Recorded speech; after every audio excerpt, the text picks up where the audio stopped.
Doutor, primeiramente, nosso muito bom dia. Obrigado por estar recebendo a nossa equipe aqui hoje. E o senhor acompanhou. O senhor não apareceu na situação. Eu fiquei sabendo, fiz um agradecimento em nome da família pelo trabalho que o senhor fez com relação à criança. Eu gostaria que o senhor detalhasse para nós um pouquinho o problema dela. Então, a Mayla é uma criança, bom dia a todos os telespectadores, primeiramente. A Mayla é uma criança que tem uma cardiopatia congênita. O que seria uma cardiopatia congênita? É uma criança que, durante o processo de formação do corpinho, dentro do útero, dentro da barriga, acaba acontecendo alguns defeitinhos. No caso da Mayla, o coração ele não fechou. Ele ficou um pedacinho aberto na parte de cima do coração e outro pedacinho aberto na parte de baixo, que a gente chama de comunicação interatrial, que é a parte de cima do coração, e tem uma comunicação interventricular, que é a parte de baixo do coração, né? Isso não é tão raro igual a gente pensa, né? Se a gente for pegar as estatísticas, 8 em cada 1000, em torno de 8 a cada 1000 crianças nascidas vivas, tem esse problema, tá? A Mayla chegou no meu consultório e daí eu falo muitas vezes, é Deus trabalhando. O pai da Mayla é funcionário do nosso grupo, veio trabalhar agora, recente, e comentou com a minha esposa, com a Luciana, que a filha dele não desenvolvia, não estava indo bem, e eu pedi para trazer. Né? A gente atende os filhos dos colaboradores, a gente olha essa molecada toda, a gente quer uma população saudável. E daí, quando eu trouxe, a criança chegou sem diagnóstico, né? E no primeiro exame físico a gente notou o que é o mais clássico, é um sopro cardíaco.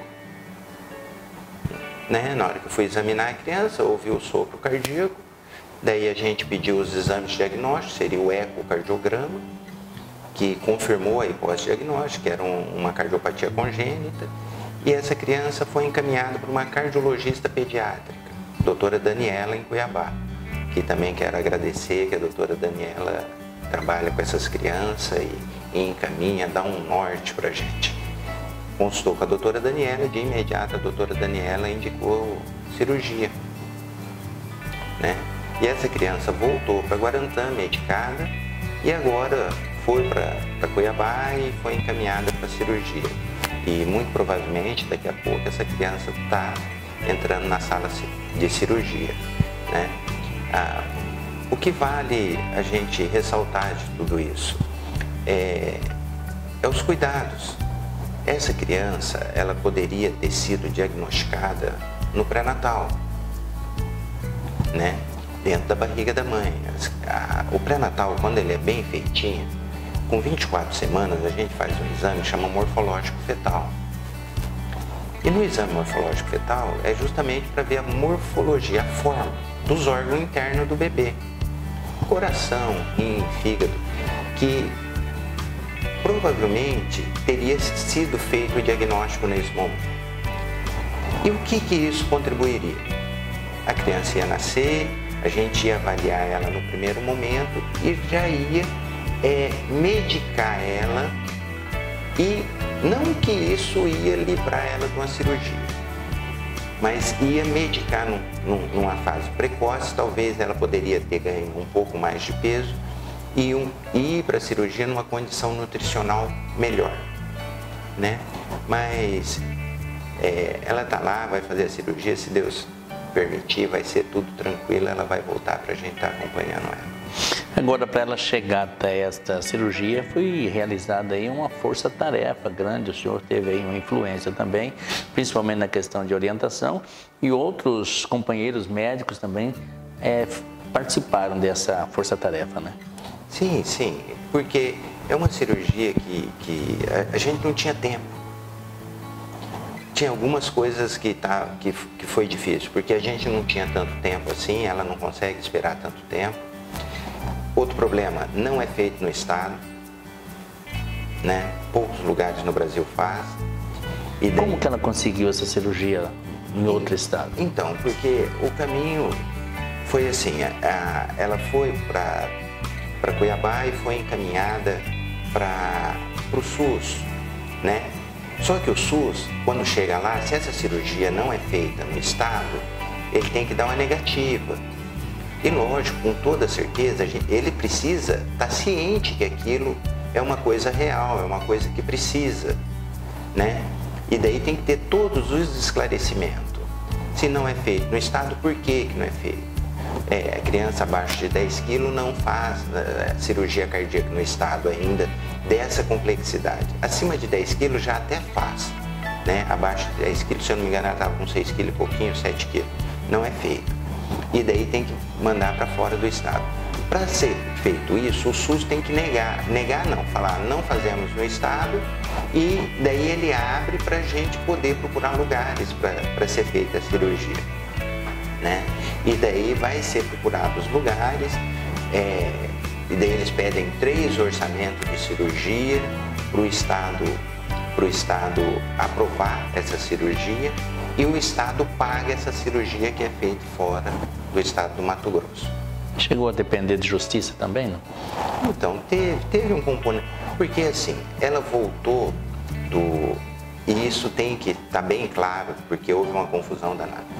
Ela voltou para Guarantã, como ela não estava internada, apesar da emergência que é a cirurgia, ela não estava internada, porque ela estava sendo tratada em casa.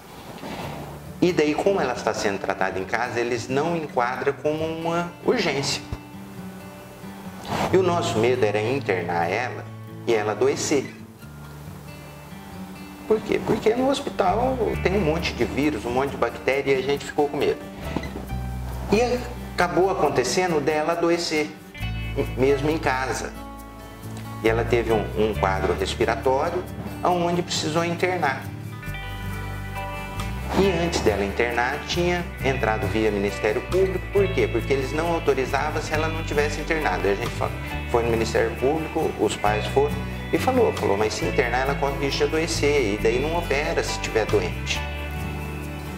Daí na outra semana ela adoeceu. Ela adoeceu e acabou sendo necessária a internação, e daí já que estava internado, mandou para Cuiabá, para UTI, que era um caso de UTI, uma criança com quadro respiratório cardiopata, é grave, gravíssimo. Daí mandou para UTI e daí quebrou isso daí. Por quê? Daí onde aconteceu uma dúvida. Daí o Ministério, daí até foi no Ministério Público e justificou, falou até 3, 4 dias ela estava no Ministério Público porque ela não precisava ficar internada, agora precisou ficar internada. Daí, essa internação dela acelerou esse processo. Agora, doutor, além dessa participação fundamental de vocês, existiu também uma participação da população que trabalhou, porque tem gastos, tem custos, né? E, vamos dizer assim, a situação aquisitiva do pai não dava condições que ele mantesse tudo isso. Aí teve a população que também está ajudando até hoje, né? Isso, está tendo um apoio popular bom, fizeram vaquinha online, né? Fizeram rifa, e os funcionários do grupo estão ajudando bastante, o pai, a mãe, tanto na parte financeira como na parte emocional, que eu acredito também é muito importante, não só a parte financeira, a parte emocional de dar apoio para essa criança, para essa família, né? O pai dela mesmo ontem foi de ônibus, e para estar lá junto com a cirurgia, eu dispensei ele, falei, pode ir o tempo que for necessário, pode ficar, não tem problema. Então tá todo mundo ajudando bastante eles, né? Agora, fazer uma pergunta um pouco mais dura, talvez assim. O senhor, como especialista na área, as chances dela voltar a ter uma vida normal e está aí no meio de nós, no convívio? Muito grande. Que bom. Muito grande. Né? A gente tem vários pacientes com os mesmos problemas, que tiveram esse mesmo probleminha, e hoje são adultos e são pessoas normais, ativas e tranquilo, vida normal depois, vida normal. E por isso a urgência da cirurgia, né? Assim, a qualidade de vida pós-cirúrgico, se a cirurgia tiver um êxito bom, assim, for uma... Quais são as chances dela ter um êxito bom? Eu não consigo falar em porcentagem, mas assim, tem uma chance muito grande dela voltar pra gente e voltar boazinha. A gente vai ter que ver se só uma cirurgia vai resolver ou vai precisar de mais, né? Porque o quadro dela, o que causa essa cardiopatia congênita? Ela começa a causar uma insuficiência do coração. Por isso que já tinha aumento de câmaras cardíacas, o coraçãozinho dela já estava dilatando, né? Por uma insuficiência, em vez do sangue circular pelo corpo, passar pelo pulmão e circular pelo corpo. Ele não fazia, ele passava pelo coração, ia para o pulmão e voltava para o pulmão. Voltava para o pulmão. Ele não ia para o resto do corpo com eficiência grande. E por isso que ela não ganhava peso, né? Por quê? Esse trabalho exagerado do coração consumia toda a energia que ela ingeria e daí não ganha peso. Que isso daí vale ressaltar para a população que está em casa, você que tem o neném, quais são os primeiros sintomas, né, para as mães ficarem até atentas. São as criancinhas que não ganham peso, as criancinhas que transpiram muito durante a mamada ou cansa durante a mamada ou fica roxinha, né? São os primeiros sintomas que a gente observa nesse tipo de criança que nasce com cardiopatia, né? Normalmente são crianças pequenininhas. O senhor já atendeu algum caso parecido com esse?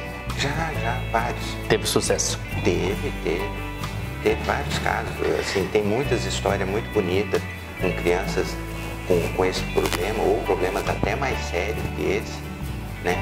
É que esse demorou um pouquinho o diagnóstico, mas quando chegou pra gente, do diagnóstico ao tratamento, foi muito rápido, né? Isso que foi interessante. O diagnóstico foi tardio, mas do diagnóstico até efetuar o tratamento, que muitas vezes pode ser um tratamento definitivo que vai fazer e acabar com o problema, foi muito rápido. Até porque a gente não tinha tempo e por isso essa comoção, esse empenho de todo mundo, porque a gente não tinha muito tempo aí para esperar. A gente tinha que fazer porque já estava comprometendo o corpinho como um todo. Essa falta de eficiência do coração. Tá certo. Doutor, quero agradecer pela entrevista e fazer o convite, né? Quando ela retornar, vocês estarem no nosso jornal, toda a equipe, para a gente celebrar esse momento importante. Vamos torcer e pedir a Deus. Muito obrigado pela entrevista. E eu agradeço o empenho de todos que estão contribuindo, vocês como mídia, todos os colegas de trabalho.